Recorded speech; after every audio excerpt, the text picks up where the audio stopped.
मृत्यू लोक म्हणतात, सगळ्यासाठी मरण सारखं आहे. असं आहे काय पैशावाला मरत नाही. कोरोनामध्ये डॉक्टरने इकत घ्या एवढे पैसे होते लोकांचे, कपाटावर हात ठेवून मेला. खलास नाही राहिले महाराज. काही काहीचं बिल काढलं डॉक्टरनं 1.5 कोटी इतके, खलास गेले कोरोना. देशाचे रक्षकच भक्षक झाले. पण आज महाराज आपल्या आई वडिलांची इज्जत, आपल्या आई वडिलांचा स्वाभिमान ठेवणं हे आपलं कर्तव्य आहे. कर्तव्य आहे आपलं. अरे बाप म्हणजे साक्षात तुम्ही कधी देव पाहिला नसेल, पण तुम्हाला जर देवाचं दर्शन करायचं असेल पोरी हो, तर सकाळी तुम्ही उठून फक्त आपला बाप आपल्यासाठी काय काय करते एक दिवस त्याच्यासोबत कामाला जाण पहा, की तो बाप आपल्यासाठी खास रक्ताचं पाणी करून पैसा कमवते. रक्ताचं पाणी करते तो, 1 रुपया कष्टाचा घेते. 1 रुपया महाराज आमचा बाप कष्टाचा घेते. आणि त्या पांडुरंगाच्या डोळ्यामध्ये जित्या जिवंत देवाच्या डोळ्यात जर आपल्यामुळे असं येत असतील तर माय वांस बी राहिली असती तरी काय बिघडलं असतं महाराज. प्युअर 75% पोरं पोरी देण्याच्या लायकीचे नाही. नाहीच 75%. आज बी तुम्हाला मुली देणं असल्या फक्त एकच काम करायचं, गळ्यात माळ आहे, डोक्याला टीका आहे, पोरगी देऊन टाका. तो एक्करभर घेणार नाही, पण जो गुंठा बापानं घेतला त्याच्यावर स्लॅब टाकल्याशिवाय राहणार नाही. हे ताकद माळ करत आहे. आणि ज्याने वाटत असेल आपलं झालं पाहिजे ते न खपाखप माळा टाका. माळ करी वा, दारू बंद करा, व्यसनापासून दूर राहा. कारण आपण साध्या धर्मात जन्माला आलो नाही. काय बोला महाराज, पुन्हा पुन्हा हे जो जन्म आहे आपला हा पुन्हा नाही भेटत महाराज. नरदेह पुन्हा नाही भेटत आपल्याला. हा भेटला अवचित निदान सापडले हाती. हे महाराज कितीतरी जन्माच्या नंतर आपल्याला हा देह भेटला, याचा योग्य वापर करा. एवढा सुंदर नरदेह देवानं आपल्याला फुकट दिला महाराज, याची नाही किंमत समजली आपल्याला. तो एक डायलॉग आहे ना, ऊपर वाला भी ऊपर से देखता होगा तो उसे शर्म आती होगी. मैंने सबसे खूबसूरत चीज बनाई थी इंसान, नीचे झाककर देखा तो कीड़े बन गए. चेन तुटेल सायकल आकड्या लायाले न्यू वाट्या सरकवल्या यानं. कोटी रुपयाचं निवर दिलं यानं, काटर मारू मारू दोन्ही जाऊन टाकले. मी याला चांगले मायबाप दिले की देवाच्या रूपाने याच्या घरात आई आणि बाप पांडुरंगासारखं प्रेम यायला लावलं पाहिजे. यानं मायबाप हुसकून दिले, सासू सासरे बोकांडी बसवली. हा एवढा रंगेल कसा काय निघला. देव बी विचार करत असेल महाराज की मी न केलं काय आणि हे झालं काय. सर्व तरुण मुलांना आणि मुलींना हात जोडून विनंती आहे, महाराज म्हणून मा कीर्तन ऐकू नका, महाराज मरू द्या, तुमचा भाऊ म्हणून ऐका, पण शाळा शिकता आली नाही शिकू नका, नोकरीला लागता आलं नाही लागू नका पोरी हो, पण आमच्या ईश्वरासारख्या बापाची मान गल्लीत आणि समाजात खाली होईल अशा वागू तरी नका. मी बी तुमच्याच लाज आहे, फक्त मी उभा आहे तुम्ही बसेला आहे. पण आज आपल्या माणसाचं जीवन पाहवत नाही महाराज. आज जर महाराष्ट्रातल्या प्रत्येक आईनं आया कान खोलून ऐका, आया आईले सर्व गोष्टी माहीत असतात, आई फक्त सोंग घेते. आज जर महाराष्ट्रातल्या प्रत्येक आईनं शाळेत जाताना आपल्या मुलीचा मोबाईल घरी ठेवला, महाराष्ट्रातले 75% लफडे आज बंद झाले. आज ऑनलाईन क्लास नाही, ऑनलाईन नाही, मोबाईलमुळे सर्व वाटोळं झालं. म्हाताऱ्या माणसाच्या काळात ज्या वक्ती म्हातारे माणसं लहान लहान होते, तुमच्या काळामध्ये कसे लग्न होत. बापानं सांगलं हे पोरगी आहे, मुलाले करणं पडे, मुलीले सांगलं हा मुलगा आहे करणं पडे. फोन नव्हते, काही नव्हतं महाराज. लग्न झाल्यावर 8-8 दिवस बुडाबुडी बोले ना महाराज. विचार आहे म्हाताऱ्या माणसाले दर्जा होता. बापा देखत सुनबाईन बापा देखत चहा घेऊन जर आली तर डोक्यावरचा पदर खाली पडत नव्हता. आता सासऱ्या पुढे सुनबाई गाऊनवर चहा घेऊ, त्याला वाटते अमावस्या आली काय तो डोळे लावून पेते. कुठं होता भारत आणि कुठं आला महाराज. कुठं भारत होता आपला, कुठं आला. काय आपली संस्कृतीने काय दशा करून टाकली. हा विनोद नाही, हा टाइमपास नाही. हे एक एक गोष्ट महाराज इथं जाते. फुकट खायची सवय लागली आपल्या पोरायले, फुकट. एक गोष्ट जरी आपली आहे का महाराष्ट्रात, फक्त गाडीवर लिहितो आपण महाराष्ट्र माझा, काय आहे आपलं घराले फरशी राजस्थान, पूल बांधायले MP UP, साखर पाकिस्तान, चहा आसाम, मोठमोठ्याले दुकानं गुजराती, सिंधी, मारवाडी, बहुरी, आहे की नाही धंदे त्या लोकांचे, आहे की नाही. केळे इकेले मुस्लिम, कुकू इकेले मुस्लिम, लावतील नाही पण हाय किती धंदे. हा हार्वेस्टर पंजाब, बोर मारेले गुजरात, बरोबर. मग आपले कुठे आहे? आपले फक्त डीजे आला बजाव, उताना पडू पडू. हा काही काही तर गाणं बंद होते तरी चालू असते. मग एक म्हणते गाणं बंद झालं रे, म्हणे मग आवाज कायचा, म्हणे जनरेटर चालू. म्हणती जनरेटरवर नाचत होतं. मग आपले नमुने इकडे आहे महाराज. काही काही फुल पेते, मग त्याला काही सुचत नाही, मग म्हणते आता नागिन लावा. त्याला माहीत आहे तसाही पडतो मातीत अनसही पडतो. मग नागिन लावून पडेल बरा. बैल उलथा पालथा होते, एक छाती घेऊन असा असा करते. लोक म्हणतात काय नागिन खेळले बुवा, पण त्याला सुचत नव्हतं. मग आपली गँग इकडेच आहे महाराज. हा मग ते सांगायचंच राहिलं. ते मुलगा मुलगी आली बस स्टँडवर होतो, ते एक राहिलं ना आपलं तेवढं. ते मी बस स्टँडवर बसेल. कीर्तनाचा टाईम त्या गावाला 8चा बडनेरा म्हणून आहे, आणि मूर्तिजापूरले गाडीची वाट पाहू राहिलो, गाडीची आहे ना महाराज लवकर. मग मी इकडच्या साईडनं उठलो, तिकून जाऊन बसलो. ती पोरगी त्या पोरग्याले म्हणते मा डोळ्यात पाय, मा डोळ्यात पाय, तुले मा डोळ्यात काय दिसते? आता हिच्या डोळ्यामध्ये काय वांगी दिसतील का त्याले? काय दिसेन आबा, तुले मा डोळ्यात काय दिसते? तो म्हणे मले तुझ्या डोळ्यात सर्व जग दिसते. मी म्हटलं भाऊ द्यायचंच आहे तर संतांचा संग दे, संत संग दे सदा. संतांचा संग का दे? कारण संत महात्म्यांच्या सहवासामध्ये देवा जागृती सुषुप्ती पांडुरंग. रात्रंदिवस संत महात्म्यांच्या मुखात तुझं नाव असल्यामुळे मला फक्त संतांचा संग दे. संतांचा संग जर दिला, गुण गायन आवडी हेची माझी सर्व जोडी. प्रत्येक अभंगाला दुसरं चरण सारखंच लागते. हेची दान देगा देवा तुझा विसरण व्हावा. काय करसान? गुण गायन आवडी हेची माझी सर्व जोडी. न लगे मुक्ती धन संपदा. बरं दिलं, काय करसान? न लगे मुक्ती धन संपदा संत संग देई सदा. दिला संत संग, काय करसान? गुण गायन आवडी हेची माझी सर्व जोडी. संतांचा संगच का दे? कारण संत महात्म्यांच्या रात्रंदिवस चित्तामध्ये भगवंत असल्यामुळे देवा संत महात्म्यांचा संग आम्हाला दे. मग तुकोबार आहे, संत महात्मे हे मृत्यू लोकात असतात. मग मृत्यू लोकामध्ये तुम्हाला जन्म घ्यावा लागेल. किती वेळा जन्मा यावे, किती व्हावे फजिती. देवा आमची किती फजिती झाली तरी चालेल, पण आम्हाला मृत्यू लोकामध्ये जरी जन्म असला तरी आनंदानं दे. ज्याच्याकडे मागणी मागायची त्याच्याकडे 2 गोष्टी तरी असल्या पाहिजे. एक तो उधार असला पाहिजे. टाईम झाला का आपला? हा मग इकडे पहा, असं शिकार हाती लागल्यावर नका पाहू. एखाद्या माझ्यातले उंदीर दिसले ते पाहत नाही का? असं नुसतं लोकांनी काही दिसलं पाहिजे. झालं सुरू असं झालं. आज आखरी दिवस आहे. उद्यापासून आमची मंडळी बी आता कार्यक्रम तर त्याचे सुरूच आहे. आता दत्त जयंतीचे कार्यक्रम आहे उद्या. नाही तर महाराज एवढा वेळ होऊ नाही देणं. पण आमचंही पोट दुखते, आम्हालाही रोज आहे. पण आता काही आमची मित्रमंडळी होती, त्यांचा आग्रह होता की महाराज थोडं चालू दे जा. ते आहेच खाली बसेल. हे सोपं नाही महाराज. जन्मोजन्मी आम्ही बहुपुण्य केले तेव्हा या विठ्ठली. आमचे सर्व टाळकरी मंडळी दिसत जरी तुम्हाला अशी असतील, पण यांचा अधिकार एवढा आहे महाराज की देव सुद्धा भेटे वारकऱ्याने.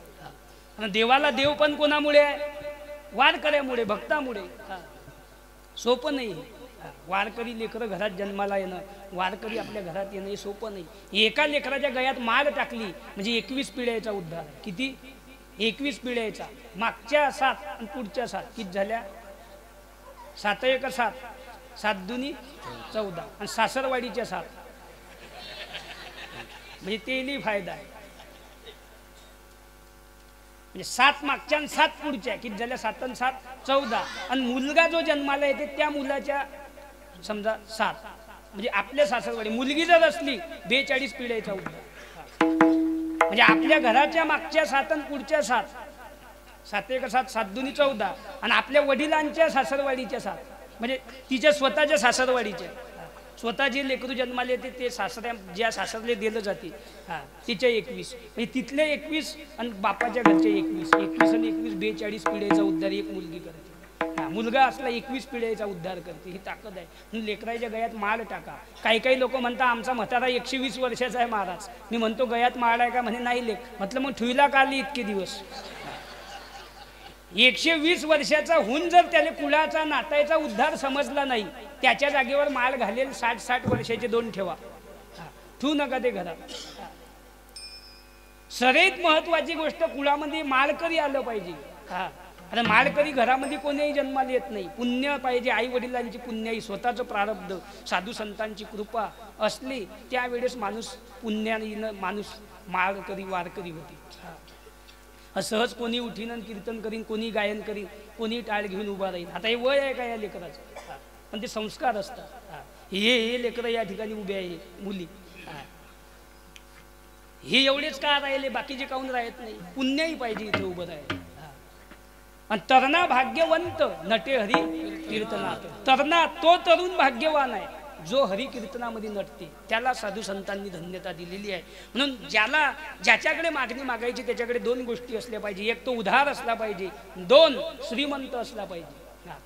समाज श्रीमंत नाही असं नाही, समाज श्रीमंत आहे.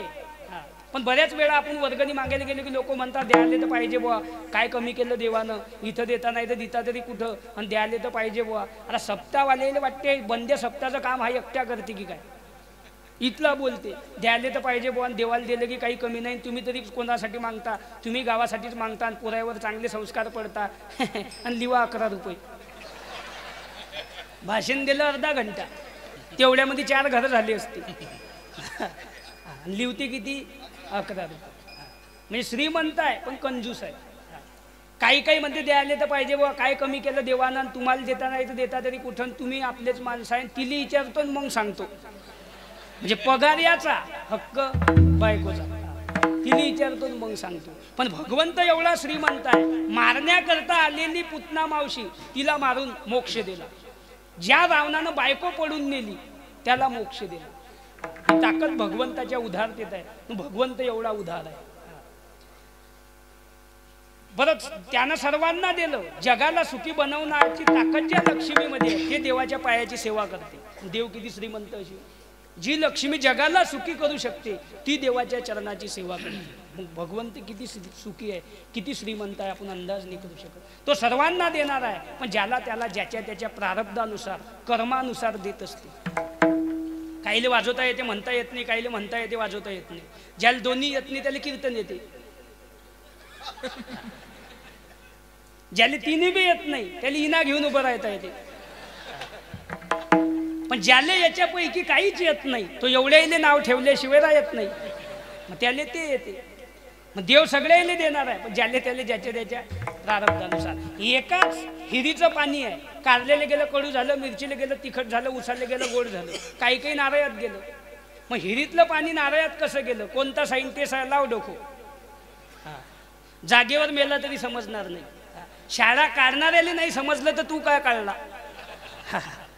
त्याचं एकच उत्तर आहे, देवाची करणी नारळात पाणी. हे फक्त देवच नेऊ शकते. आपण एकच काम करायचं, रट्ट्या मारला की गिलास धरणे, ते फक्त देवच करू शकते. एका झाडाचे फुलं आहे, एक हार महाराजच्या गळ्यात आहे, दुसरा हार प्रेताच्या गळ्यात आहे, तिसरे फुलं झाडावर सुकले, काही फुलं पुढे फेकले महाराजच्या. फुल झाडाचा दोष काय? फुलाचं प्रारब्ध तसं आहे. काही नरदेव नवरीच्या गळ्यात गेले, काही महाराजच्या गळ्यात गेले, पण जे देवाच्या गळ्यात गेले त्याचं प्रारब्ध उत्तम आहे. झाडाचा दोष नाही, फुलाचं प्रारब्ध तसं आहे. कुंभाराच्या आव्यातून मडके निघले. एक मडकं काल्याच्या कीर्तनात आहे, दुसऱ्या मडक्यात दही आहे, तिसऱ्या मडक्यात दूध आहे, चौथ्या मडक्यात पाणी आहे, 5वं मडकं बुड्याच्या भाजी खाली आहे, 6वं मडकं बुडा मेल्यावर पुढे मडकं आहे. कुंभाराचा काय दोष? मडक्याचं प्रारब्ध आहे. एकाच खाणीतून दगड निघले, एकावर लिहिलं चप्पल येथे काढा, दुसऱ्यावर लिहिलं नारळ येथे फोडा, तिसरा त्याच खाणीतला आहे पण बाहेर पाठी लावली, मूर्तीला हात लावू नका. मग 2 कोटी रुपयाचं मंदिर आहे 10,000च्या मूर्तीसाठी, 20 लाखाचा सोन्याचा कळस आहे 10,000च्या मूर्तीसाठी. हजारो रुपये खर्च करून हजारो किलोमीटरवरून हजारो लोक येतात फक्त 10,000च्या मूर्तीच्याच दर्शनाला. मग एवढ्या कोटी रुपयाचं मंदिर 10,000च्या मूर्तीसाठी, सोन्याचा कळस 10,000च्या मूर्तीसाठी, हजारो लोक हजारो किलोमीटरवरून हजारो रुपये खर्च करतात 10,000च्या मूर्तीसाठी. मग असं का? सगळ्यात जास्त घाव मूर्तीनं सहन केली आणि जो घाव सहन करते तो दगड देव झाल्याशिवाय राहत नाही. जो घाव सहन करीन ज्ञानोबा राय, तुकोबा राय, सावता महाराज, सेना महाराज, नरहरी महाराज, भोजने बाबा, समाजानं त्रास दिला महाराज. असे कोणते संत आहे की लोकांना त्रास न देता ते संत झाले. घाव खाल्ले म्हणून आज देव आहे. म्हणून मंदिरात जाताना देवाच्या देव म्हणून पाया लागू नका. देवा अरे तूही पहिले मायासारखा दगडच होता, पण घाव खाऊ खाऊ खाऊ खाऊ तू दगडाचा देव झाला. असे घाव खाण्याची ताकद संसारात माझ्यात दे म्हणून त्याच्या पुढे पाया लागणं पडतं.